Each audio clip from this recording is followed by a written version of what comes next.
All right, grown-ups, it's just our time. I love the babies, but to help you, I gotta speak my mind. This segment's here to help you grow with book reviews, lessons, and things you'll be glad to know.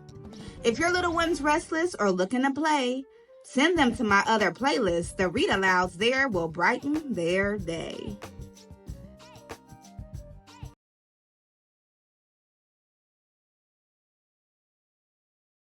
Hello, beautiful people. Welcome to the Teacher Lady Speaks.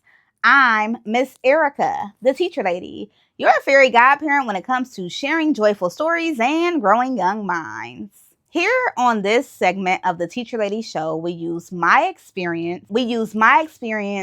Teaching tiny humans to help enhance your experience while raising them. This is done through resources, insight, and honest reflection from a well-seasoned educator, hey, that's me, who understands just how hard love work can be. Yes, I get it, okay? Here on this episode, I share practical advice, invaluable resources, what public schools are required to teach, and so much more. You can think of this playlist as a resource to truly help you and your family, or even your students if you too are an educator. It is here to help you answer the question, how do I get my child to get it, whatever it may be? That's where I come in. Today's topic is all about giving and feeling love. We kick things off with I Hope by Monique Grace Smith. We have both the read aloud and the behind the book, followed by What is Love by Mac Barnett. Again, read aloud and behind the book review. And now we are wrapping it all up in this episode of the Teacher Lady Speaks, a crash course in how to raise children who feel loved, love others, and ultimately utilize this to learn how to love themselves. You ready? Let's grow. Defining this topic for a young child. Love is an action. Love is a way to show how it is you feel about another person. Do you know how I always tell you I love you? Well, do you understand what I mean by that? Kinda. But what I'm really saying is that you're important to me. You mean so much to me, and I'm so grateful and glad that you're part of my life. Now, one of the things that I think is most special about love is that it is that there aren't actual words that can fully express it. Instead, there are multiple things that we do or say or communicate that help us to feel like we are loved. So what are some of the ways that you show people you love them? Yeah, maybe you give them a kiss. What else? You make them a picture. Sure. What else? One day you'll get older and you'll buy them a big, big house. Sure. But that isn't all the ways you might show love. You see, in the morning time, when you tell me that my coffee is ready, that makes me feel loved. Or when you remind me that my day is so long, I should just go take a bath. That too makes me feel loved. The things that you do that show me that you care about me, well, those things are considered love. And I hope that you also feel the same. So when you are explaining the concept of love to a child, because they hear I love you so much and, kisses, kisses, hug, hug, I would really hone in on the fact that love is an action word. This is true for my parents. This is true for my children. This is true for my neighbors. This is true for my husband. If you are telling me you love me, I should be able to feel that if I could no longer hear you say it. What is going on in my life that allows me to know, right? Words aside, if you remove the words, what things make me feel that you care about me? And vice versa. And what ways do I intentionally love the people around me? Oh, we are about to get into it. Y'all are on the Teacher Lady Speak segment. It's no shortcuts, okay? One of the things you should understand is that love and how you express love should be different for every relationship in your life, okay? How you express love with your children should not be the same way you express love with a neighbor or a church pastor or anyone else. Why? Because I am a strong believer that when you love wholeheartedly, you take time to study and understand the person you are loving. Oh, I'm preaching today, okay? It is not okay to claim to love someone if you do not know them and if you are not willing to show up in a way that feels like love for them. Let me give you an example. My sister loves surprises. That is her thing, okay? Or how she would say that is her jam. She loves the pop-up visits. Let me pop up with some snacks and a good movie and some matching pajamas, and we're going to do the sister thing because I need my sister and I love my sister. But guess who does not do surprises? Erica doesn't, okay? I don't like surprises. So for me, the way that you are trying to express that love to me doesn't actually work because I don't like surprises. When you are loving and learning to love that person, you have to understand them. Love is work, love is intentional, and love is watchful. Okay. And that is so important. It's the same thing with your children. Taking this one size approach to loving your child or your children in the same exact way actually will not work. And it cannot work because each one of your children you will find have a different personality. They're different ages. They might have different cognitive abilities and overall different needs. And so if you want your child to feel loved, you have got to get to know your child. You have got to understand what makes them tick, what sparks them, what excites them. It is the most important and valuable aspect of loving a person. When I go into schools and I work with teachers, teachers start off at the beginning of the year, especially if you're a new teacher, surprise, surprise, and you just feel like you're going to kill it. These kids are going to be great. I'm going to have a great time with them. They're going to listen. They're going to learn. We're going to grow, blah, blah, blah. There are all of these good hopes, right? Kind of all of these well-meaning things when it comes to teaching and educating students. And then they quickly learn that all of the little tricks that they learned and studied and all the things that they learned maybe on social media, they're not actually working. Why? Well, the reason is if you got 32 kids in your class, you have 32 ways to figure out how to love those children. It's work. Because if you go to set up a plan with one child and they don't actually like their positive reinforcement, they don't actually like the consequence that you're putting on the table isn't something that actually moves them or makes them think. They're having a difficult time at home and you don't know about that.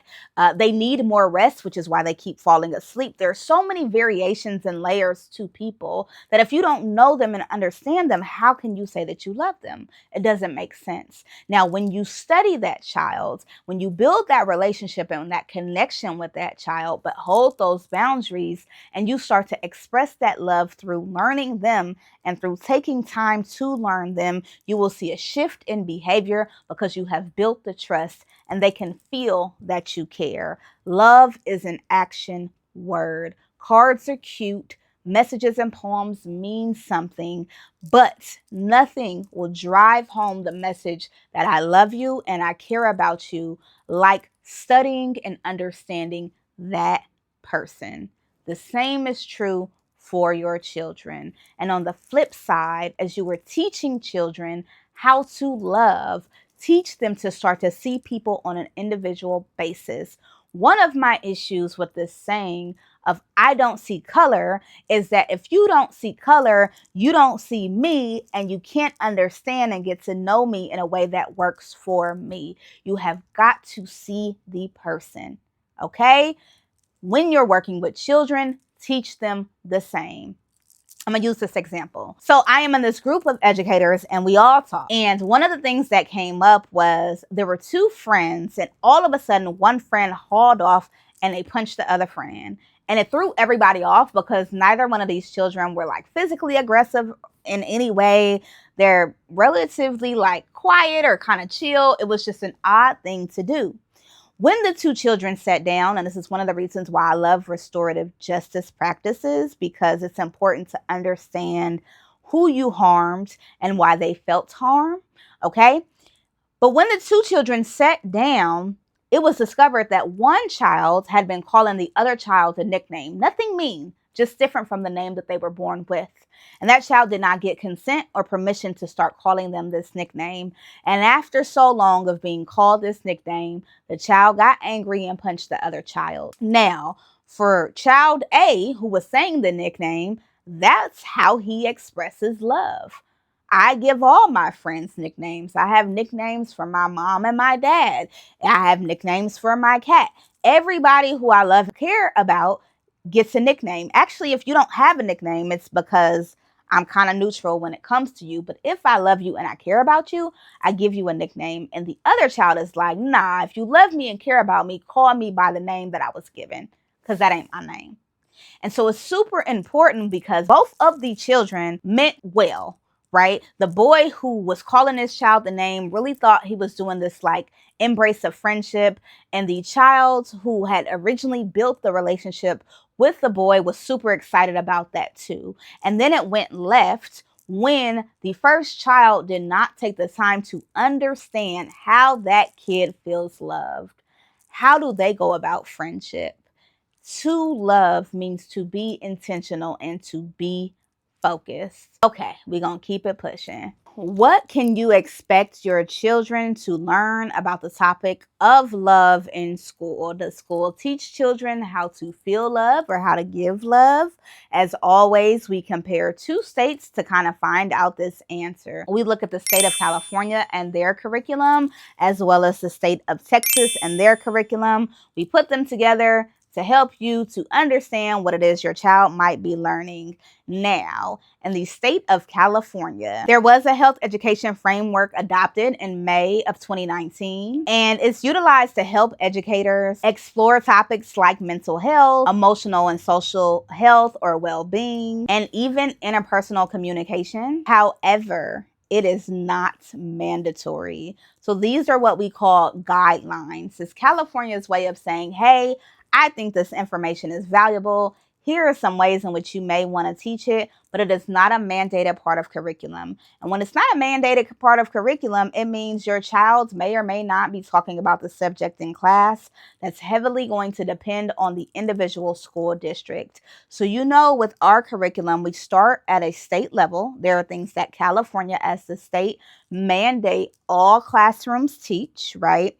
With the exception of private schools, they have a separate kind of category, but California mandates certain topics. And then as you go down, you have things that are guidelines for California, but not mandatory. So while it is encouraged, it is not mandatory. Now, let's take a look at Texas. So in Texas, the health education texts, which is chapter 115, subchapter A, are state mandated for grades K through 3. They cover 5 key strands. So they cover physical health and hygiene, mental health and wellness, including self-concept, emotional regulation, and social emotional awareness, as well as substance use prevention. So the mental health and wellness strand, which is what love would fall under, explicitly teaches and focuses on emotional fluency, self-regulation, understanding how feelings and thoughts and behavior are connected. There are also strands that focus in on respect and communication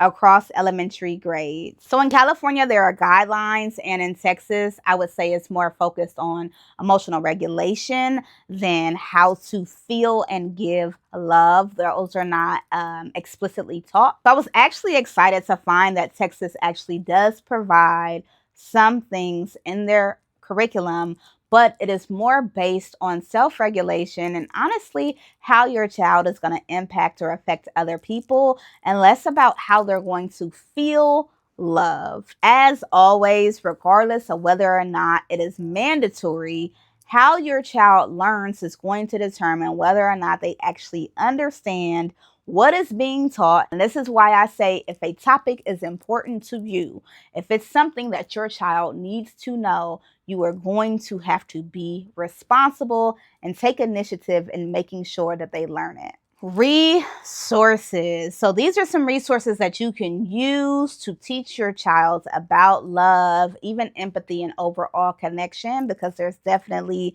a connection between the topics. And the first website or resource I want to lead you to is Go Zen, Emotional Intelligence for Kids. Go Zen turns emotional wellness into fun animated lessons. So their interactive video series and principal tools help kids understand love, empathy, and secure relationships by teaching them how emotions work.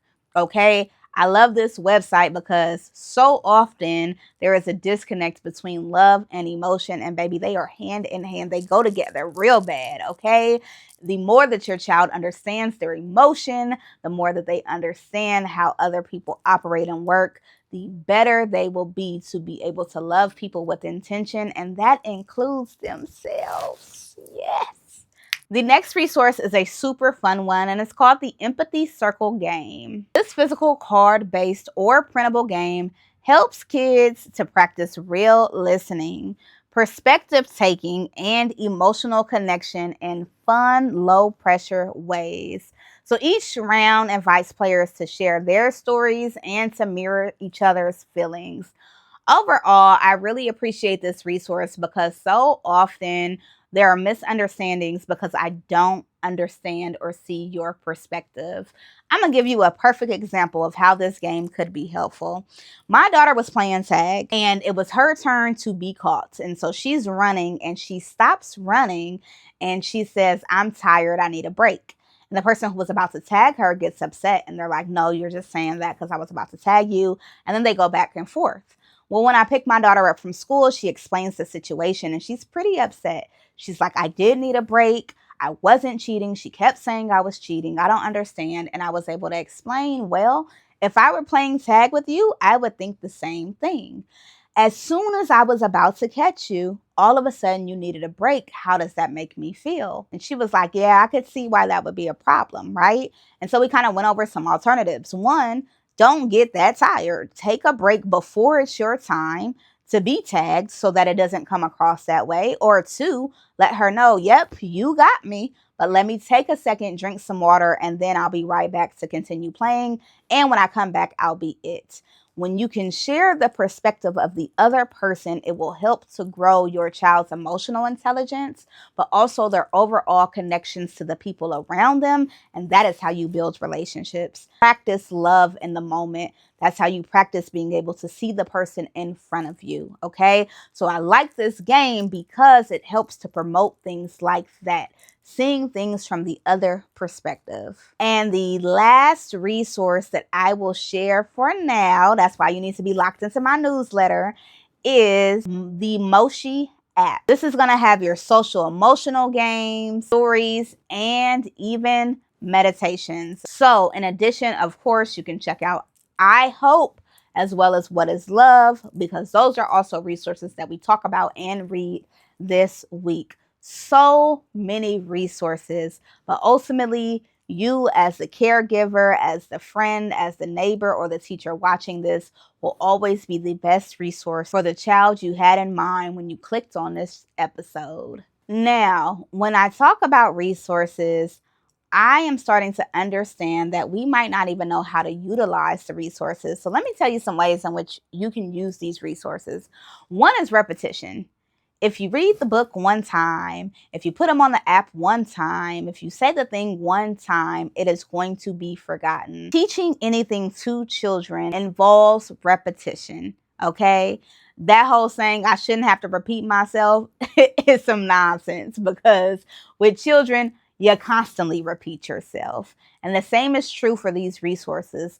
They are things that need to be consistently used until they become second nature, until that child understands them like they do their first name. The second is, with any resource, you are the differentiating teacher, okay? So as a special educator, I have to tweak things for the child that I'm teaching. Whether my student is nonverbal, whether they're an English language learner, whether they have a different cognitive ability from the rest of their peers, whatever the case may be, I have to look at that curriculum. I got to look at the kid. I got to make sure that the curriculum works for that kid. And if I don't do that, they don't get the information. So don't take these resources at face value. Really think about the children you have in your class. Really think about the children you are raising at home, and be creative in the way in which you go about presenting this information so that it is taught with intention for that specific child that you had in mind. And lastly, when you're utilizing these resources, they don't have to be a burden. You don't have to schedule another hour out of your day to talk to your child about love. Instead, when we go into best practices, one of them will be embedding this into your day-to-day, right? So at mealtime, turning the television off and using that for intentional connection, or that ride to school, instead of you hopping on a cell phone, can you give them 10 minutes so that you two can hold a conversation? So more so getting creative about the time that you already are utilizing to focus on the thing that you want your child to know, as opposed to having to add to your schedule. We're all busy, things are already hectic, and it's really not necessary. Best practices at home. So how do you raise a child that feels loved? I believe that every child is different in the way that they feel loved. I'm personally not huge on the love languages as much as I am really understanding that person on an individual level. What is it that is going to upset that child? And sometimes they're going to be upset by something that's mandatory, right? So the dishes have to be cleaned and it's your chore, and I need you to go wash those dishes. Now, I know that's going to upset you. And when you're upset, you genuinely have a harder time feeling like you are loved or cared about. How do I combat that? Well, here's how you combat it. First of all, you always remind your child that they are loved. I don't care if they hear it in that moment or if it doesn't. I love you. You are loved. Thank you for doing the dishes. I appreciate it. I know that this is hard. Thank you for doing it anyway. Leaving it and then moving on. We do way too much convincing when it comes to our babies. There are times where we feel extremely bad because we are holding them to their decisions. But love also means accountability. Love also means discipline, self and emotional regulation, but as well as holding your child to whatever the agreement is. Those are all forms of love. And when you have a child that becomes defiant or angry, or they say that you don't love them, when you are holding them accountable, do not give in. You say, yes, I do, and then you walk away. It sucks that you feel that way, and then you walk away. There's no need to keep convincing. If love is a practice in your home, if you're consistently loving on your children and building them up, if you're doing what you can to make sure that they are safe and fed and cared for and thought of, then when they try to throw that into your face that you don't love them, whether or not they actually feel that way or it's a manipulation tactic, either way, doesn't much matter. When they throw it up, you get to give it back.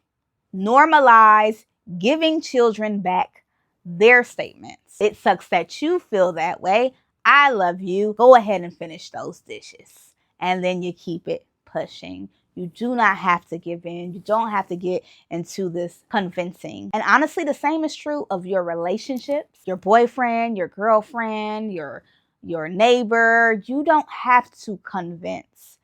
You don't have to write out this long list, because love is free flowing.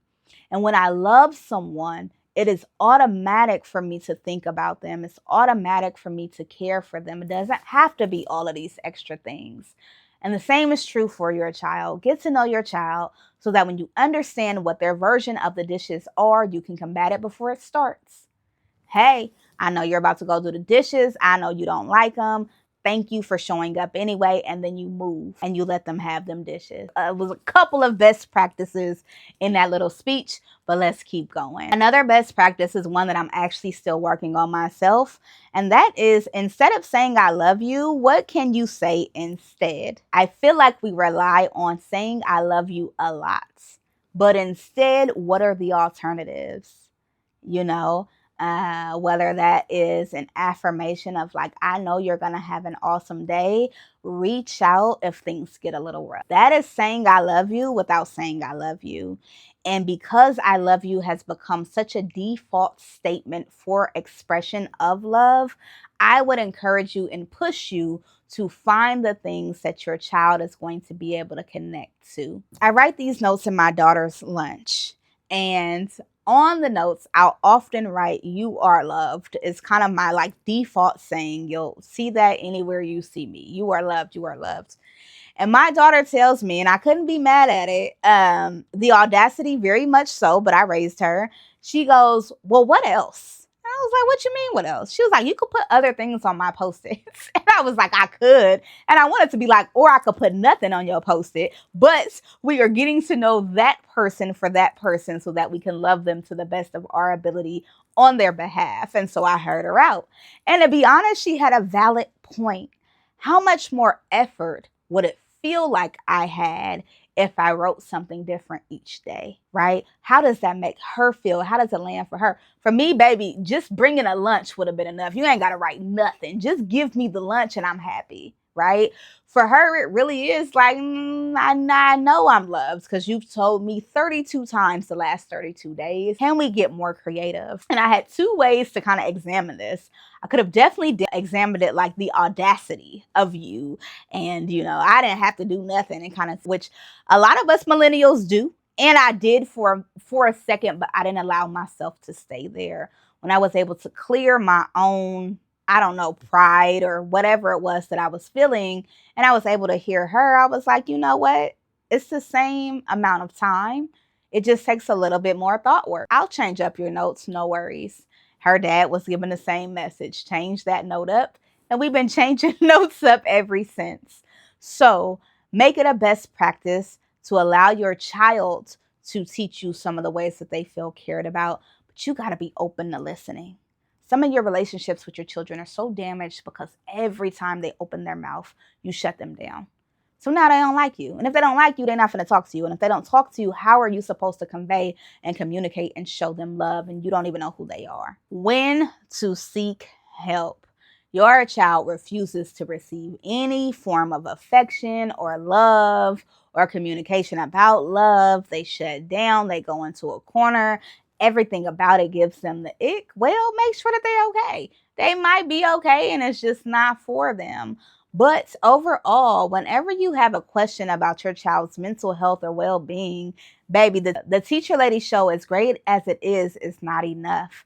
When you are concerned around your child showing signs of potential PTSD, or maybe they're traumatized for something, maybe they're unresponsive in a way that they once were, or trying to show any displays of affection and love, really put them in a bad space, then you need to take the next step of getting them checked out, making sure that they are okay, because you cannot do everything. I will tell you every single Teacher Lady Speaks episode when it comes to things like this, that you cannot do everything. Us caregivers, nurses, educators, parents, grandparents, neighbors, what have you, we love and we love hard, and there's a lot we do and we should get credit for that. But there are some things that are beyond us, and for those things, you go get the necessary help.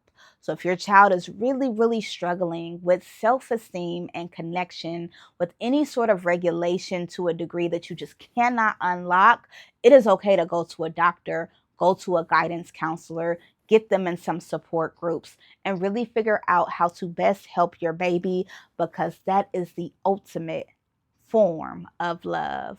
Common questions. Some of the common things that I hear are like, I didn't grow up with love and I don't like all that hugging and kissing. I will be honest, affection a lot of times is a learned behavior. If you didn't grow up hugging and kisses on the cheeks and snuggles and watching movies, it might be hard for you in your relationships, both with your spouse or your partner as well as your child, to show your love in that way.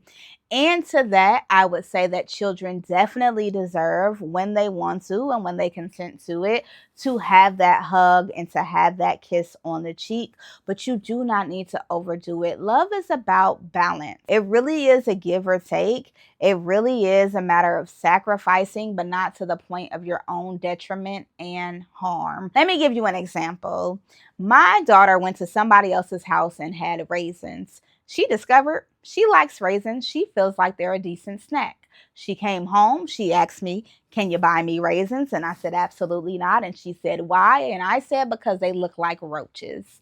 Why don't I want raisins in the house that look like roaches? Well, I grew up with roaches and they make me very uncomfortable and they creep me out, and I would rather not have them. Now, I do not need to push myself into loving raisins. I don't need to push myself into buying raisins. I don't need to go messing with that trigger. It is good where it's at. There's no need for me to pull it up because all of a sudden my daughter has a craving for raisins. It's not necessary. Love is truly knowing yourself and knowing what you can and you cannot do. If you are not a hugger, if you are not a kisser, if that's not how you express affection, then keep it simple. Commit to a hug and a kiss at the end of the day. Commit to being by and snuggled by your child for 1 minute and then 2 minutes until you can get to a point to where you can do more. And then continue to show up in the other ways that they can both receive and understand that they are being loved while you protect yourself. Baby, you will get to a point to where you give so much there's nothing left. If you don't know what I'm talking about, I need you to go read the book of The Giving Tree. That tree gave everything, and at the end, there was nothing left to be able to give. And so we don't want that. We want to make sure that we are giving as much as we can while making sure that we show self-love by respecting and caring for ourselves. So do what you can when you can. Push yourself to show up for that child, but don't bend so much that you end up snapping and breaking. What do I do if I feel like my child does not love me back? I laugh not because it's necessarily like haha funny, but honestly like a real question. And to that, I would say that your love is not always reciprocated. I don't want to sit up here and tell you that all children show love differently, and maybe they do love you and you don't know it. Sometimes they do not love you. Okay. And we kind of got to deal with that as well. And to that, I would say you do the best you can. You cannot force anybody to love you. A lot of this information is not just children, it's people in general. You cannot force people to love you. Now, you gave birth to that child, they are now your child, and you have both a legal and a moral obligation to do the best that you can with that child. But if they don't love you, baby, there's not much you can do about it. You show up as best as you can, you protect your peace, and you have those days go by, and maybe eventually you can rectify whatever it is the issues are, or that relationship comes to a close. But either way, you know that you put your best foot forward, because at the end of the day, they didn't ask to be here. You brought them here, and that became your responsibility. So even if that child does not love you, you do your best to show up for them. That is the only time that I feel like that is still the case. Okay. If your spouse don't love you, baby, this ain't the channel for it. You're going to go ahead and get that worked out and close that out. But if it is a child and they are going through something in this time period, they don't love you, try your best to continue to raise them as best as you can, and understand that maybe they don't, but I'm sure there's somebody else who does. And if no other person loves you, you had better learn how to love yourself. Whatever love you are lacking in other people, you find within. You search for, you be intentional about that self-care and that self-love. You feed yourself. You leave that baby at school a little bit longer. I just got into this disagreement with somebody on our World Wide Web because they said it is horrible to leave your child at school till 6 o'clock, to which I replied, it is horrible to keep disrupting your own peace and sanity trying to get that child from school before 6 o'clock if that is the only time you have have for yourself. Learn to love yourself with intention and do the best you can with the resources you have available, regardless of what that internet say. Okay? Wow, that was a mouthful. You know, when it comes to me, you're going to get some of what you expected and a lot of which you did not. And that was definitely this segment. For me, this segment was not just about children. It was really about exploring what it means for you to be loved as well, because you are human and you do deserve that. So how do you receive love, and how do you give love, and how do we make sure that the people that we truly love understand that and feel that? And so this episode, like all of them, were packed with everything that I could possibly give, keeping in mind the time restraints to help you to have this relationship with yourself and with your child and with the people around you, a relationship of intention that is filled with love and joy. Thank you so much for learning with me, and learn something for yourself this segment. Go ahead and drop it in the comments if you did. What stood out most? Be sure to sign up for my newsletter to get both these resources as well as so many others that are used to keep you sane and educated, okay? Lastly, if you do not know yet, I am Erica M. Burrell, an author and an illustrator as well as an educator. And I have started a program called the Empathy Library. It is a pay it forward initiative that allows children to get the books that they need by way of your generosity. If you want to learn that, be sure to click the link below. But until next time, remember to enjoy the moment or go be a joy in the moment. Bye.